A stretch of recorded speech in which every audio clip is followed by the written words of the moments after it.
क्या तरीका है? उस दिन रोजा रखा जाए, जब पीर का दिन आए रोजा रखा जाए, नबी करीम की पैरवी भी होगी, इत्तबा भी होगी, स्वाब भी मिल गया। और ये जो फलसफा है कि हमने सेलिब्रेट करना है तो आइए उस तरह कीजिए जिस तरह नबी करीम सल्लल्लाहु अलैहि वसल्लम ने अपने यौम पैदाइश को किया। यहाँ पे एक बात याद रखिए, नबी करीम सल्लल्लाहु अलैहि वसल्लम के वालिद नबी करीम की पैदाइश से पहले ही फौत हो गए थे। और इस हवाले से दो तीन रवायात करीम में मिलती हैं। एक रवायत के अंदर वो शाम गए थे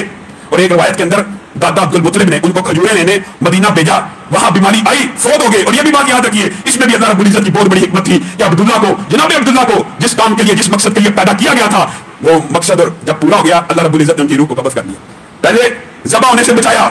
फिर कोई औलाद देखे बगैर, बिलअमूम हाशमी और कुरैशियों की उम्र लंबी लंबी है, लेकिन आपके वालिद का अचानक इस दुनिया से चले जाना ये भी इस बात के ऊपर दलालत करता है कि बस अल्लाह रब्बुल इज्जत का जो मतलूब और मकसूद था वो हो गया। और नबी करीम अपने इस पैदाइश के दिन से कबल आपको मुझे एक बात कहते हैं कि मेरी